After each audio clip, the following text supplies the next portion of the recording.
So I was going to start off with a quick recap of the network we built last week. I'm going to keep it really quick because we're a bit short on time. So this is just a brief reminder of the different network layer types. And apologies to the people who missed last week and might be a little bit lost. Videos are all on YouTube, so you can catch up if you want to as well. So this was the kind of vanilla layer, the densely connected layer that we use for sort of standard tasks. But if we're using image processing, we usually use convolutional layers like this one. So then Alison talked a lot about this, but basically the neurons are arranged in blocks and each block looks at only a small receptive field. The max pool layer is also used a lot in convolutional networks. The reason for using a max pooling layer is for regularization, so it kind of smooths your data. So basically in this little quadrant here, you're just taking the max value and the same in this one and so on. And that's just to smooth your network layer out a bit so that you're not too reliant on your training data. So as Alison mentioned, deep learning is very prone to overfitting, so it means it doesn't generalize well to new data that it hasn't seen before. So this is just a method of preventing that. And the dropout layer is one other way to do regularization. It's not particularly intuitive, but the idea is that during training you randomly just get rid of some neurons, choosing them randomly. And the reason for that is if this neuron is, for example, in a face detection algorithm, if this one is detecting an eye, maybe the network is becoming very reliant on finding the eyes in order to detect the face. So if you just drop out that neuron, maybe the one next to it has to work a little bit harder and it learns how to detect noses as well, for example. Okay, so those are the network layer types we met, and this was the network that we built last week in Tensorflow. And this evening is going to be all about Keras. Keras is a higher level API than Tensorflow, so it actually sits on top of Tensorflow or other backends. And I wanted to show it to you because it's a really nice way if you want to build a network quickly and if you want to build a network easily, and you usually do want to do quick experiments with deep learning because you want to try lots of different things to see what works best. Keras is a really quick way to throw networks together much more easily than TensorFlow raw, in my opinion. So TensorFlow is great if you really want to be in the nitty-gritty and you want to have access to all your weights and biases. Maybe you want to try a different layer type that hasn't been invented yet and you want to figure something out, then use raw TensorFlow. But if you're just using layers that already have been invented, let's say, then you can use Keras. So this is the network we're feeding in MNIST data. These are handwritten digits and they're represented as 28 by 28 images. So our input to the network is a 28 by 28 by 1. If this was a color image, it would be 3 at the end. It's a grayscale image, so we just have one layer thickness. And I don't want to go through too much detail. We do a convolutional layer on this, and we output 32 filters. So as Alison mentions, the 32 is the number of features that we're detecting in this first layer. We also do a max pool there. That's how we get from 28 by 28 down to 14 by 14. We follow that with another convolutional layer, which has 64 filters, and another max pool, which brings us down to 7 by 7. And then at the end, when, as Alison mentioned, we've kind of extracted all of the features that we're interested in, we can flatten them out and try to figure out which features make up which kind of digit. So our final output is a 10 by 1 array, and it's what's called one-hot encoded. So that means that if the 0th element is 1 and all of the others are 0, then we think that the number was a 0, the number that was in the image we input. If the first element is 1, then we think it's a number 1, and so on. And we finally have a softmax layer that just makes our output probabilistic. So in other words, we have maybe a 90% chance that we think it's the digit 5 and small probabilities for all the others. Okay, so that's the recap on everything that we did last week. And now I want to move on to Keras and hopefully make you believe that you should use Keras to do this next time. Okay, so what is Keras? It's an open source library. It's the brainchild of a guy called Francois Chollet, who works in Google Brain. He developed it quite a while ago. I'm not actually sure if he was even at Google Brain at the time, but it's become very widely accepted as a really useful tool. It's purely in Python, so you don't have to worry about a lot of stuff if you're used to writing in Python. And it can sit on top of lots of different backends. So TensorFlow is one backend you can use. If you're used to using Theano, you can still use Theano as a backend. Same for MXNet, CNTK, and so on. Why would you use it? It allows you to build model architectures really quickly, and I'm going to show that most of this presentation is actually going to be code snippets to show you the difference between writing TensorFlow code and writing Keras code. You don't have to worry about handling the TensorFlow session, which can be a bit messy. We saw last week that you have to kind of build up your graph first, and then nothing actually happens until you start a session, and then you run the session. You have less keeping track of matrices, what sizes they should be, because Keras keeps track of that for you, and you don't have to manage the sizes of the weights and biases and all of that. which can be a disadvantage, as I mentioned, if you want to get into the really nitty-gritty and you want to do minute things with those weights and biases that are not usual, then you probably want to go back to raw TensorFlow. Before we dive into the code, just to mention that there's really good documentation at keras.io. That's the best documentation for any API you could imagine. Since 2017, Keras has been integrated as part of TensorFlow Core. So in other words, if you've installed TensorFlow, then you already have Keras in there. You can still put Keras on top as a top layer if you want to. There's no particular reason if you're using TensorFlow why you would do that. All the calls from the TensorFlow Core are the same as from the external Keras API. If you do use it as part of TensorFlow Core, don't use the TensorFlow documentation because it's very basic. Go back to the Keras documentation, it's much better. And just to mention, the Keras has a large user base and really good online support. So if you're having any problem and you Google it, you're going to come up with lots of answers. So like Stack Overflow has 12,000 results from searching in Keras.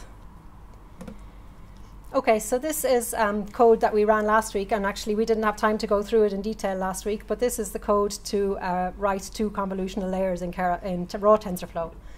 So we first defined a few convenience functions. So you see here that, I don't know if you can see it. So TensorFlow does have a conv2d function, but in order to always pull that with the same strides and the same padding, we made a sort of a convenience function for that. We had to write a function to get weight variables of a certain matrix shape, to get them to be randomly distributed from a random distribution, because you never want your weight variables to be initialized as constant. Your biases, again, have to be initialized. We initialize them with constants, that's okay. We have another convenience function to do that. And then we have our first convolutional layer here. And so we tell it what size the weight variable needs to be, that we're going to have an input size of 1 and an output size of 32 in this first convolutional layer. We have to tell it what size to make the bias matrix. Then we have to tell it to do this conv2d with the input image and the weights and add the biases, and then do a ReLU on top of that.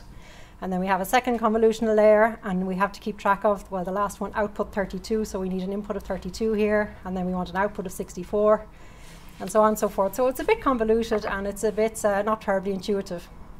In Keras, we can do this really quickly. So these are the imports that you use if you're using the Keras inside TensorFlow Core. So we just import this thing called sequential and something called conv2d. And we set up something called a model. So they have this model object, and it's a sequential model is just the most basic kind of neural network. So sequential just means we're going to add one layer after another in sequence. And then we just do myModel.add, and we add a conv2d. And in this conv2d, you specify the input shape. You only have to do this once in a Keras model. You just tell it the input on the very first convolutional layer, and after that it figures out all the sizes thereafter that should be output and input to the next one. You can tell it the kernel size, the number of filters that you want, the padding and the activation function all within the one line. And again, you can add a second layer very quickly. We don't have to tell it that the input to this layer will be size 32 because it knows that already through the model object. Okay, so now looking at adding a dense layer. Again, this was the raw TensorFlow code that we used last week. We had to keep track that when we were adding our dense layer, the input size was 7 by 7 by 64, based on what was coming in from the last layer. And we tell it that the output needs to be size 1024. We have to set up our matrix of weights and our biases. We do this tf.reshape to flatten it, because before we can add a dense layer, we have to have flattened input to it. And then we have to do the matrix multiplication, add the biases, and then apply the ReLU to it afterwards. In Keras, we can do it in 2 lines. We just do myModel.add and then a flattened layer, flattens, and then we add a dense layer. And we don't have to tell the dense layer what size input to expect. We just tell it what size output to spit out, and Keras will figure out what the input is going to be. And we tell it the activation function.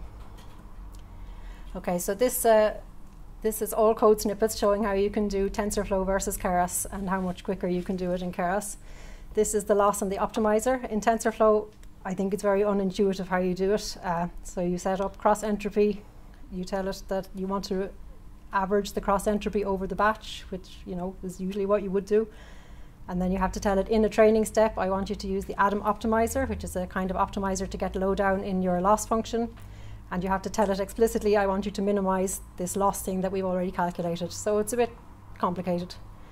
In Keras, we just use something called compile on the model that we've created. And we just tell it the name of the loss function we want to use. In Keras, it's named categorical cross entropy. the optimizer we want to use, and the list of metrics that we wanted to calculate along the way. So it always calculates the loss, obviously, it has to calculate the loss, but you can give it extra metrics. So in this case, I've put in accuracy, and you can put in a list more if you want to keep track of other metrics along the way. The training, this is the loop for training in raw TensorFlow. We did 20,000 iterations over batches of 50. We put a special print statement to print every 100 steps what our accuracy was. And then you do train step.run, so this is inside your session. And you feed in, use this feed dict syntax to feed in a batch of 50 samples and a batch of 50 labels, and the probabilities to keep neurons in your dropout layers. And with Keras, you can do it in one line. You just do myModel.fit, and you give it the data to fit the model, to the model. So you feed in the training images, the labels for those images. You tell it how many epochs to run for and what batch size to use. Just to point out that epochs in Keras is not exactly the same as iterations in TensorFlow. There's a relationship between them. So in Keras, epoch means go through the entire data set one time. So that's 55,000 images. So I've put a little note here of how you can relate back if you want. So in this sample, in this network, we showed 1 million samples to the network. So I've just set epochs at 18. It works out that that will show 1 million samples to our Keras network. And then for the testing phase, again, in TensorFlow, you have to tell it how you calculate accuracy. You have to compare the argmax of your prediction with the argmax of your true label. If they're the same, then it's a correct prediction. You have to tell it to average over the mean of all of those. And then you have to feed in your data to calculate the accuracy on the test data. Again, in Keras, we can do it in one line. So we take our model that we built and we call something called evaluate on it. We give it the test images and the test labels. You can give it a batch size. The batch size in testing cases purely just to stop it. If your data set is too big to fit in memory in one go, it'll do it in batches. Okay, so to finish off, this is the code that we used last week on the left in TensorFlow, and this is the equivalent code in Keras just to build, train, and print the accuracy of our network. So you can see there's other code around it, but this is the equivalent code on the left and right highlighted in red. So that's how much faster you can put a network together in Keras. Okay, so the code is all on GitHub. So anybody who wants to go along with the hands-on tutorial, if you go to github.com/corkAI and Meetup 2, there's a bit at the start which I've skipped past. It was just looking back at the network we built last week. I think because we're a bit short on time, we'll go straight ahead to the Keras one. So if you have any problems with AWS, as Peter mentioned, Chris from AWS is here. He's based in Cork. He's our local AWS guy if anybody wants to talk to him about anything AWS. And if anybody's having problems with their account or can't access the GPU compute machines, just have a chat with him. He's over at the very back over there. Otherwise, you can go straight ahead, sign into the console, and launch your instance if you can.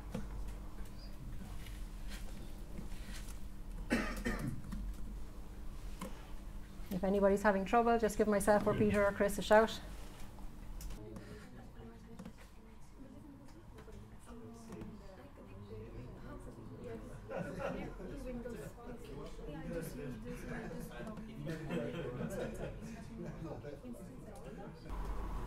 So once you get logged in, you can go ahead and train the network just as we did the last time on the MNIST data, so on the handwritten digits data. And you should get about 99% accuracy. And once the network is trained, then the next exercise is actually to test it on some handwritten digits that I hand wrote myself. This was an additional exercise last week if anybody got to it, but I don't think many people did. The idea is to show that if you handwrite digits yourself and they don't come from the same source as the MNIST data, that you do not so well on them when you come to the testing stage. So some of them were photographs of digits written on paper, which is actually very different from a digit that's written digitally.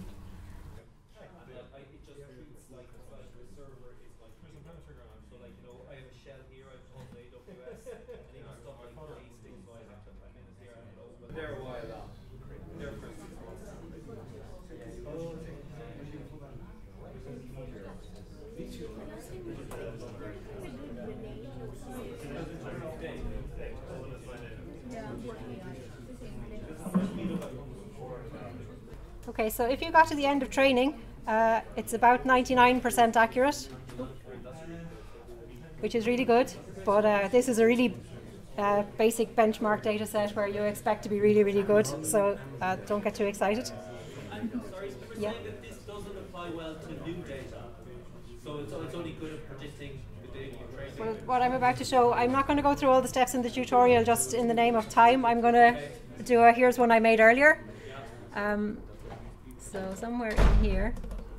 So these are the images, some of them that we put in. Sorry, this is all in GitHub, yeah, and all the instructions how to do it is all in GitHub.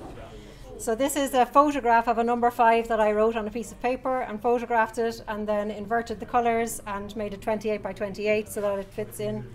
And as you can all see, it's a number 5, but the network predicts it to be a number 3. So number 3 and 5 are kind of close. They're close enough, yeah. It's, in fairness, like, yeah. Yeah, so the idea here is to show that because this is a photograph of a digit from a piece of paper, which the training data wasn't, the training data was truly digital data. Exactly. You can see here that there's a kind of a shadow or a light effect from the photography. This is another photography example, so you can see again the shadow effect, which it wouldn't be used to from its training data. And this is a number 8, which is predicted to be a number 3. So it's not good at photographs. And this is a number 9, which is predicted to be a number 2.